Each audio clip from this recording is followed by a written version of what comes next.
Había un tiempo, no tan lejano, en que decir el nombre de El Salvador en cualquier capital del mundo evocaba una sola imagen: violencia, pandillas, miedo. Un país que aparecía en las peores estadísticas del planeta. Hoy, ese mismo país le dicta la agenda de seguridad a 12 presidentes de América Latina sentados frente al hombre más poderoso del mundo. ¿Cómo se pasa de ser el país más peligroso de la Tierra a ser el líder de la coalición continental contra el crimen organizado? Eso es exactamente lo que vamos a analizar hoy. El 7 de marzo de 2026, en el Trump National Doral Golf Club en Miami, Florida, algo que no tenía precedentes en la historia reciente de América Latina tomó forma. 12 presidentes de la región se reunieron bajo la convocatoria de Donald Trump para firmar el Escudo de las Américas, la coalición de seguridad hemisférica más ambiciosa que Washington ha intentado construir en décadas. Y en esa foto histórica, junto a los mandatarios de Argentina, Ecuador, Costa Rica, Honduras, Paraguay, República Dominicana y otros, estaba Nayib Bukele, el presidente de El Salvador. Pero Bukele no estaba ahí como un invitado más. Estaba ahí como el arquitecto original. Como el hombre que había demostrado, con números reales y resultados verificables, que es posible transformar una sociedad destruida por la violencia en un modelo de seguridad que el resto del hemisferio quiere replicar. El Escudo de las Américas no nació en Washington. Nació en El Salvador. Y hoy vamos a contar esa historia desde el principio. Si eres parte de la diáspora salvadoreña en Estados Unidos, si tienes familia en El Salvador, si eres centroamericano o latinoamericano que ha seguido esta historia con atención, este video es para ti. Porque lo que está pasando con El Salvador en este momento es algo que trasciende la política interna. Es algo que está reconfigurando la arquitectura de seguridad de todo nuestro hemisferio. Y es importante entenderlo bien, con los datos sobre la mesa, con las luces y las sombras incluidas, sin propaganda y sin sensacionalismo. Para entender el ascenso de El Salvador al liderazgo regional en seguridad, primero hay que entender desde dónde partió. Y el punto de partida es tan dramático que cuesta creerlo si no lo conoces de cerca. En 2015, El Salvador registró 6.656 homicidios en un solo año. Una tasa de 103 asesinatos por cada 100.000 habitantes. Pon ese número en perspectiva. En ese momento, El Salvador tenía una tasa de homicidio superior a la de países en guerra activa. Era, según múltiples índices internacionales, el país más violento del mundo. 18 personas asesinadas por día, en promedio. No eran estadísticas abstractas. Eran padres que no llegaban a casa. Eran jóvenes que no podían salir de sus colonias porque cruzar al territorio de la pandilla contraria significaba la muerte. Eran negocios que pagaban renta extorsiva o cerraban. Eran zonas enteras del país donde el Estado simplemente no existía, donde quien mandaba era la MS-13 o el Barrio 18. Ese era El Salvador que muchos de ustedes en la diáspora dejaron atrás, o que vieron desde lejos con el corazón partido. Las pandillas no nacieron en El Salvador por accidente. Su historia tiene raíces en la guerra civil que desangró al país entre 1979 y 1992. Ese conflicto provocó una migración masiva hacia Estados Unidos, donde decenas de miles de salvadoreños se asentaron en barrios peligrosos de Los Ángeles. Fue ahí, en las calles de California, donde nacieron la Mara Salvatrucha y el Barrio 18. Cuando Estados Unidos empezó a deportar a jóvenes con antecedentes penales de regreso a El Salvador en los 90, no los mandó de vuelta a una sociedad que los pudiera absorber. Los mandó a un país en reconstrucción posguerra que no tenía herramientas para contenerlos. Las semillas de la crisis de violencia de la década siguiente se sembraron ahí. Durante los gobiernos de Arena y del FMLN, que se alternaron el poder durante 3 décadas, el problema de las pandillas fue abordado con diferentes estrategias: mano dura, superficies blandas, negociaciones secretas, más policía, más cárceles, programas sociales. Nada funcionaba de manera sostenida. La tasa de homicidio subía y bajaba según los ciclos políticos y los pactos que los gobiernos hacían con las pandillas, pero el crimen organizado seguía siendo el poder real en amplios territorios del país. En 2019, Nayib Bukele llegó a la presidencia con 52.9% de los votos en primera vuelta. Su plataforma era la renovación política, la lucha contra la corrupción, y la promesa de que había otra manera de gobernar. No venía de Arena ni del FMLN. Venía de fuera del sistema. Y desde el primer día dejó claro que tenía una visión diferente de cómo manejar la seguridad. Sus primeros años fueron un proceso gradual. El Plan Control Territorial, en sus primeras fases, combinó presencia policial y militar intensificada en zonas de alta criminalidad con inversiones en infraestructura y programas sociales. Los homicidios comenzaron a bajar desde 2019. La tasa pasó de 38 por 100.000 habitantes ese año a 21.2 en 2020, ya con la pandemia encima. Para 2021 cerró en 10.8. Era una caída notable, pero las pandillas seguían operando con cierta normalidad en muchos territorios. El punto de quiebre absoluto llegó el 27 de marzo de 2022. Ese fin de semana, las pandillas asesinaron a más de 80 personas en todo el país en 48 horas. Fue una provocación deliberada, una demostración de fuerza de las maras en respuesta a lo que medios de investigación como El Faro habían documentado, la ruptura de un acuerdo tácito entre el gobierno y las pandillas que había mantenido las cifras de homicidios artificialmente bajas. La respuesta de Bukele fue inmediata y radical. El 27 de marzo de 2022, la Asamblea Legislativa, de mayoría oficialista, aprobó el régimen de excepción. Esta medida extraordinaria suspendió temporalmente el derecho de detención con garantía de presentación de pruebas inmediatas, el derecho a conocer las razones del arresto, y limitó el derecho a defensa en las primeras horas de detención. Los fiscales podían mantener a sospechosos hasta 15 días sin presentar cargos formales.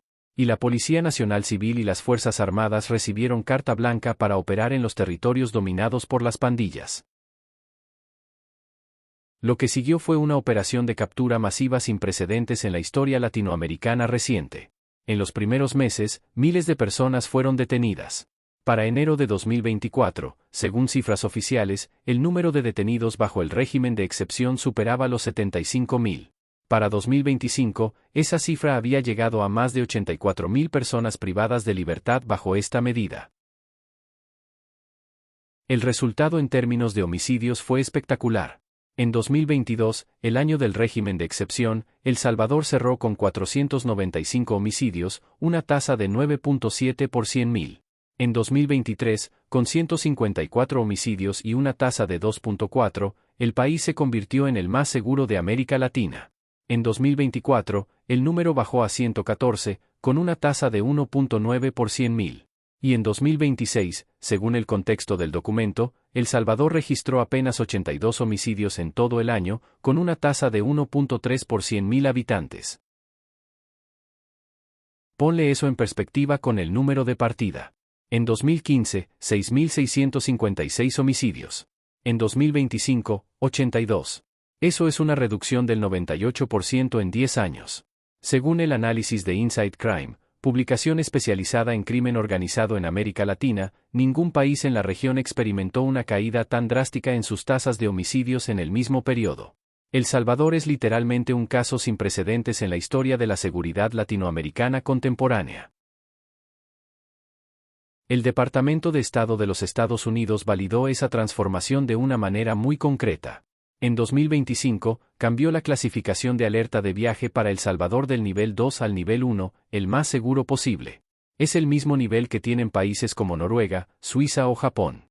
Para un país que una década antes estaba en la categoría de zona de alto riesgo, ese cambio de clasificación es simbólicamente enorme y tiene consecuencias prácticas, atrae turistas, atrae inversores, y legitima internacionalmente el modelo de seguridad.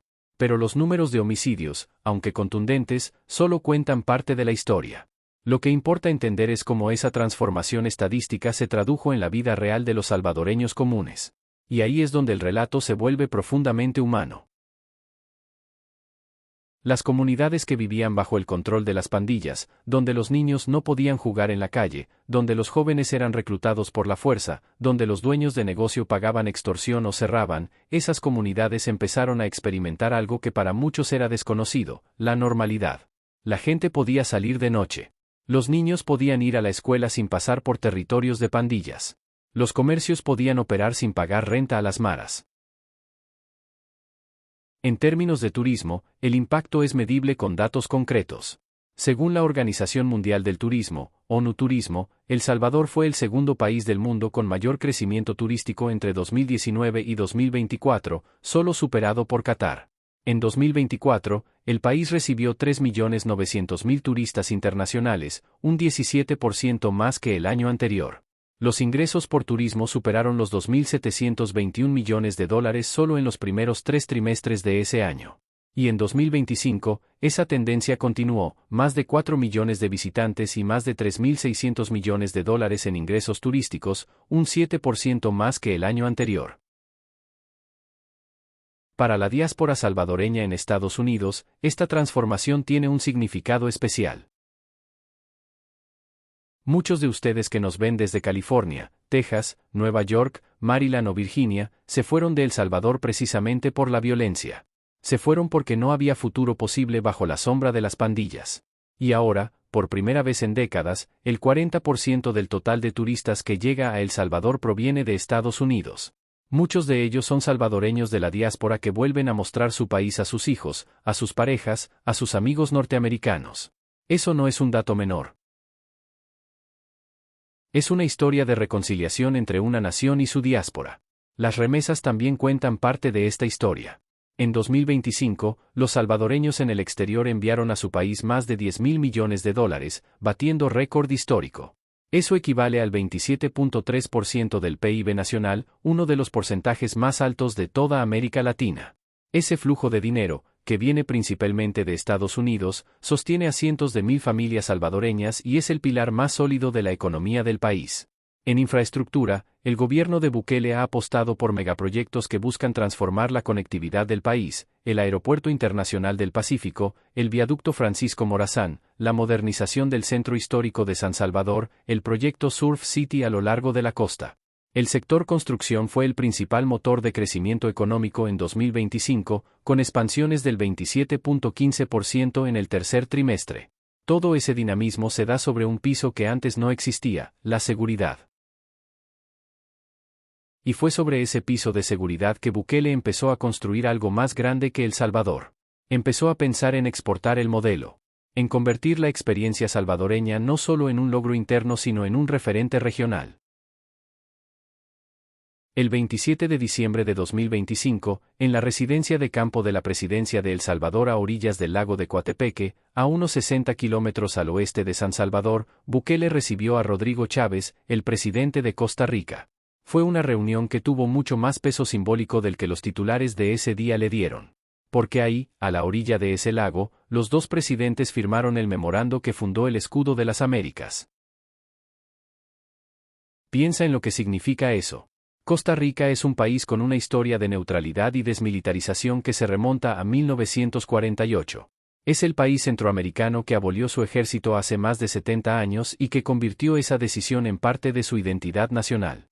Y ese país, gobernado por Rodrigo Chávez, decidió viajar a El Salvador, firmar un acuerdo de cooperación en seguridad con Bukele, y recorrer el Secot, la megacárcel de máxima seguridad que es el símbolo más visible del modelo salvadoreño. Chávez se convirtió en el primer presidente extranjero en visitar esa instalación. Durante esa visita, Chávez dijo algo que resume la magnitud del giro que estaba produciendo en la política de seguridad centroamericana. Dijo que las lecciones de El Salvador sobre el papel fundamental del Estado en proteger la vida de sus ciudadanos son verdaderamente aleccionadoras. Un presidente centroamericano, hablando de El Salvador como modelo que su país quiere aprender. Eso no había pasado nunca. El acuerdo bilateral Bukele-Chávez estableció 3 ejes de cooperación. Primero, seguridad, con intercambio de inteligencia y operaciones conjuntas contra el crimen organizado transnacional. Segundo, desarrollo económico, con cooperación en comercio, inversión y logística. Y tercero, desarrollo social, con programas que buscan fortalecer la estabilidad regional de manera integral. Bukele definió ese acuerdo, en sus propias palabras, no como un simple documento sino como un hecho concreto para enfrentar las amenazas que compartimos desde hace muchas décadas y que logramos vencer en El Salvador. Y luego hizo algo que revela la visión estratégica detrás de la iniciativa, invitó a otros países a sumarse. El Escudo de las Américas, desde su concepción, no fue diseñado como un acuerdo bilateral. Fue diseñado como la célula inicial de una red de cooperación regional que Bukele esperaba que otros gobiernos quisieran integrar. La respuesta llegó desde Washington. Y llegó con la firma de Donald Trump. El 5 de marzo de 2026, Trump anunció la creación del cargo de enviada especial de Estados Unidos para el Escudo de las Américas y nombró en ese rol a Kristi Noem, secretaria de Seguridad Nacional. La elección de Noem no fue casual. Noem había visitado el Secot en 2025 y había elogiado públicamente el modelo de seguridad de Bukele. En sus declaraciones tras el anuncio de su nuevo rol, dijo que el presidente Bukele fue probablemente el primer líder mundial con el que tuvo oportunidad de reunirse al asumir su nueva función. Y agregó, nos asociamos en seguridad en El Salvador y apreciamos la forma en que ha traído paz a El Salvador, y la prosperidad le sigue. Ese ha sido un gran ejemplo. 2 días después, el 7 de marzo de 2026, Trump convocó a los presidentes en el Trump National Doral Golf Club en Miami y lo que Bukele había iniciado como un acuerdo bilateral en las orillas de un lago salvadoreño se convirtió en una cumbre de 12 naciones. El nombre que Trump eligió para la iniciativa fue el mismo que Bukele había bautizado en diciembre, Escudo de las Américas. Los socios fundadores de esta coalición hemisférica fueron Argentina con Javier Milei, Bolivia con Rodrigo Paz, Costa Rica con Rodrigo Chávez, Ecuador con Daniel Noboa, El Salvador con Nayib Bukele, Guyana con Mohamed Irfan Ali, Honduras con Nasri Asfura, Panamá con José Raúl Mulino, Paraguay con Santiago Peña, República Dominicana con Luis Abinader, el presidente electo de Chile José Antonio Kast, y Trinidad y Tobago con Kamla Persad Cesar. Trump también informó que representantes de 17 países en total habían expresado adhesión inicial a la alianza.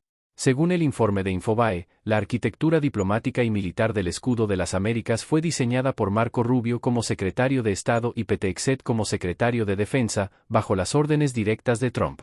Los pilares de la alianza, según los documentos oficiales de la cumbre, son 4. Primero, la creación de una coalición militar para desmantelar carteles transnacionales. Segundo, el entrenamiento y movilización de los ejércitos de los países socios para construir capacidad de combate regional efectiva.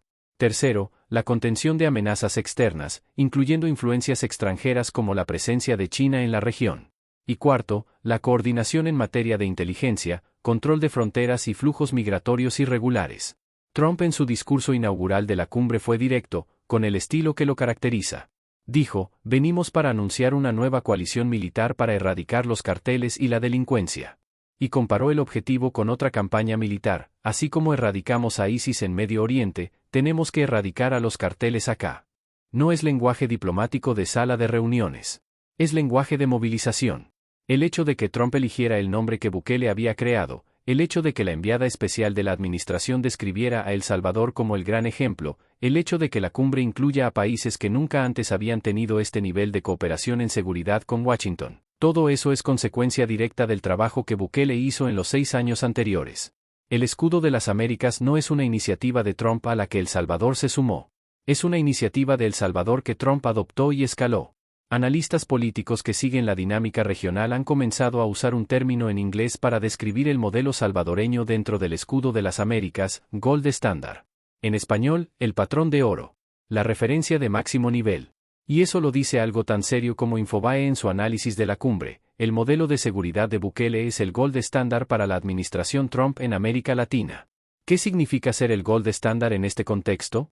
Significa que cuando los otros 11 países de la coalición quieren entender cómo implementar estrategias anticartel, cuando quieren diseñar sistemas de inteligencia compartida, cuando quieren construir infraestructura carcelaria que funcione, miran a El Salvador. Ecuador bajo Daniel Noboa ha adoptado elementos de la estrategia salvadoreña, incluyendo el uso de fuerzas militares en el combate al crimen organizado. Honduras bajo Nasri Asfura busca alinearse con esa misma lógica.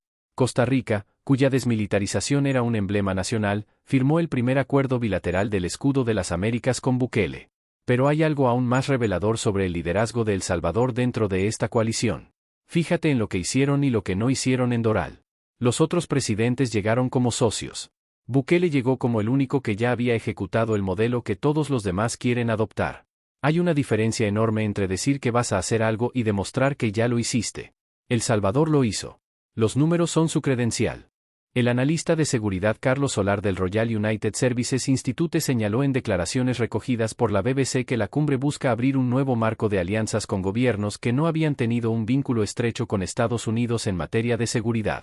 Bolivia, que bajo Evo Morales tenía una relación profundamente hostil con Washington, participó en la cumbre. Eso habla de la amplitud del fenómeno que El Salvador ayudó a construir. Para entender por qué esto importa directamente a la diáspora salvadoreña en Estados Unidos, hay que ver la foto completa. El Salvador tiene hoy, por primera vez en su historia moderna, un aliado estratégico de primer nivel en Washington. El respaldo de Trump a Bukele no es retórico ni vago, es operativo.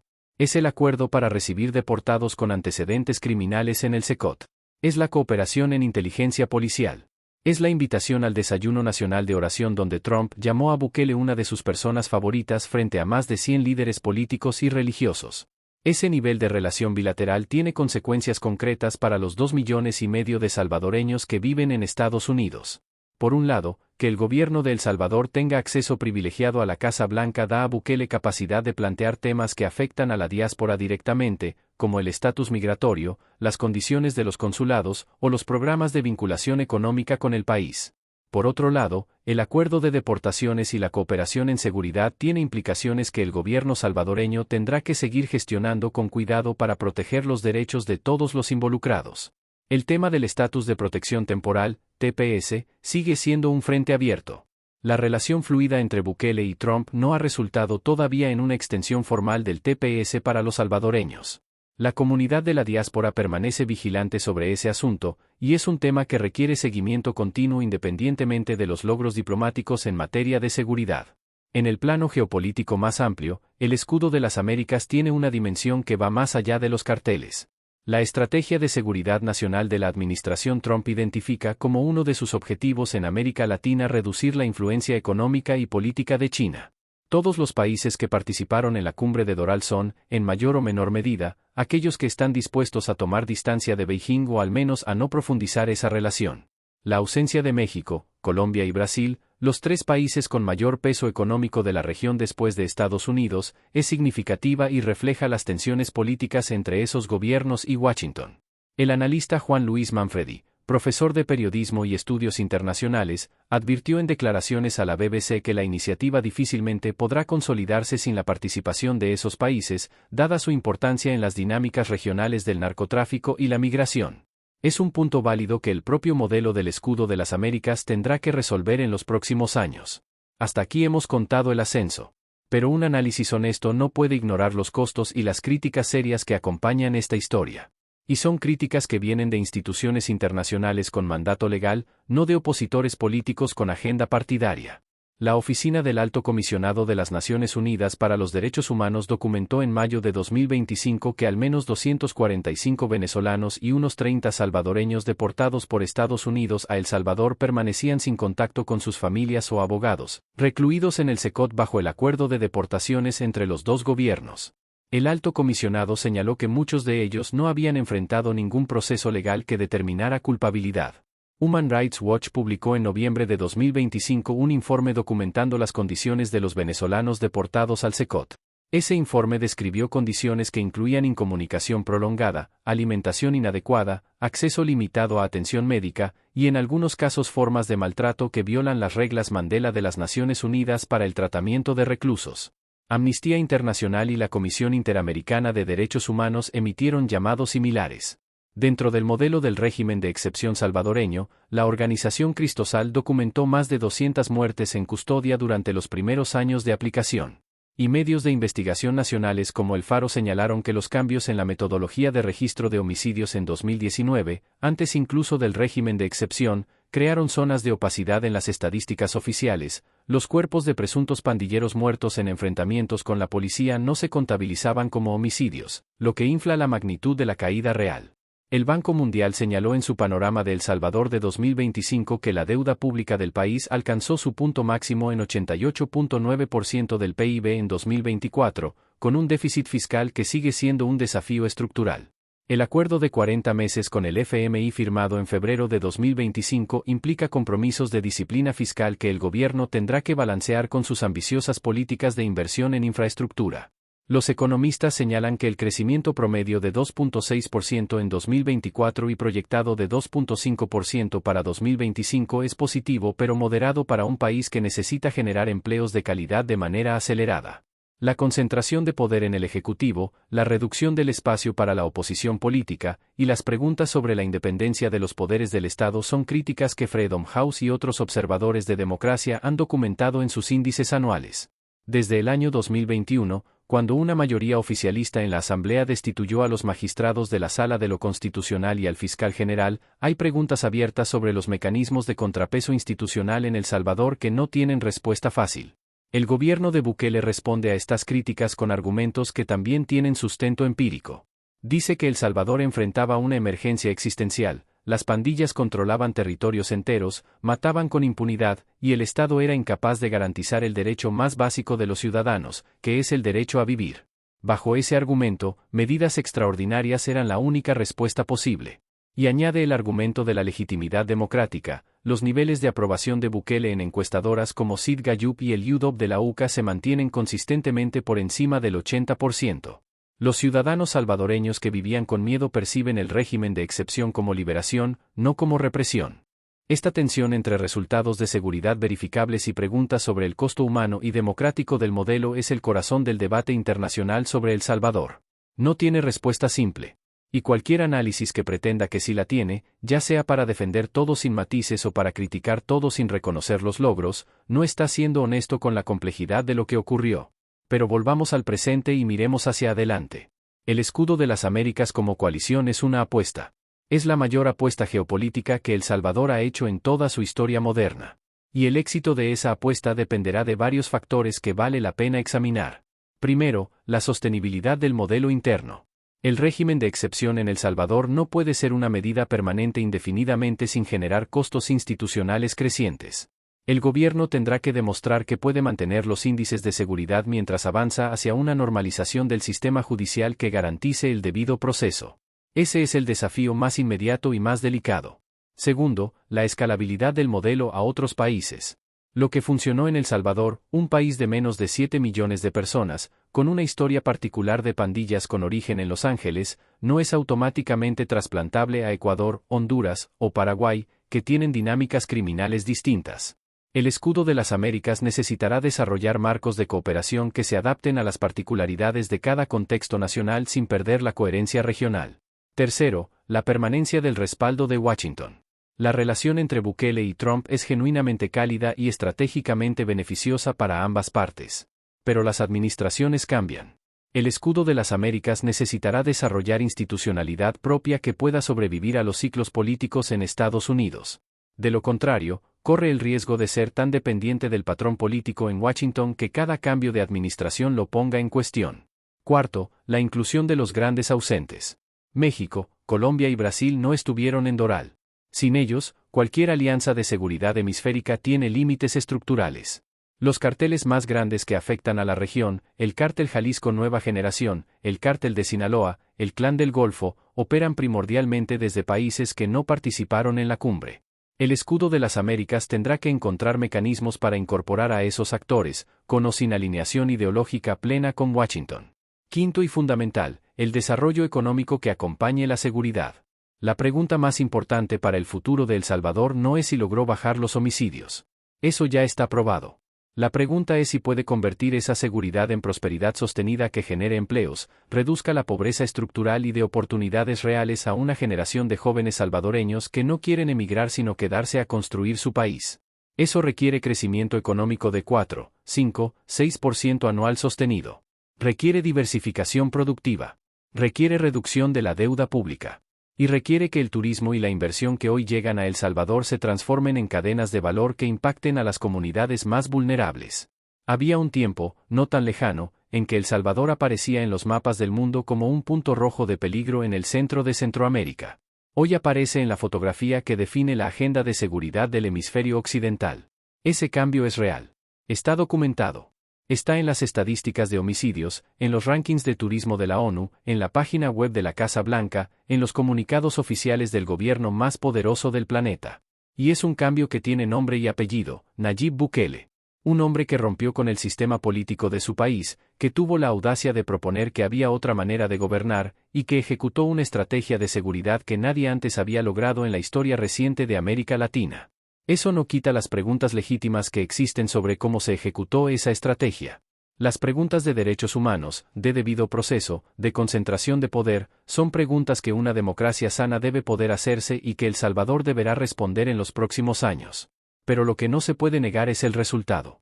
Y lo que no se puede ignorar es el significado geopolítico de que el país que una vez fue el más violento del mundo sea hoy el fundador y referente principal de la coalición continental de seguridad más ambiciosa del hemisferio. Eso es un hecho histórico.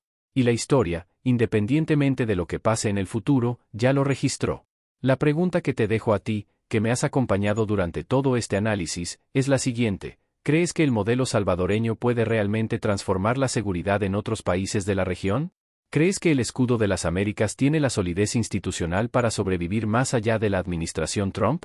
¿Y qué papel crees que debería jugar la diáspora salvadoreña en el futuro del país que muchos dejaron por la violencia y al que muchos quieren regresar ahora que la seguridad cambió? Escríbeme en los comentarios. Aquí en Líder de Líderes queremos ese debate, ese intercambio honesto y respetuoso de ideas. Si este video te resultó valioso, si te ayudó a entender con más profundidad lo que está pasando en El Salvador y en la región, dale like y compártelo. Hay muchos salvadoreños y latinoamericanos en la diáspora que merecen tener acceso a este tipo de análisis. Y si quieres seguir recibiendo contenido con esta misma rigurosidad y esta misma honestidad, suscríbete al canal. Aquí seguimos haciendo el trabajo de entender nuestra América Latina sin propaganda y sin simplificaciones. Hasta la próxima.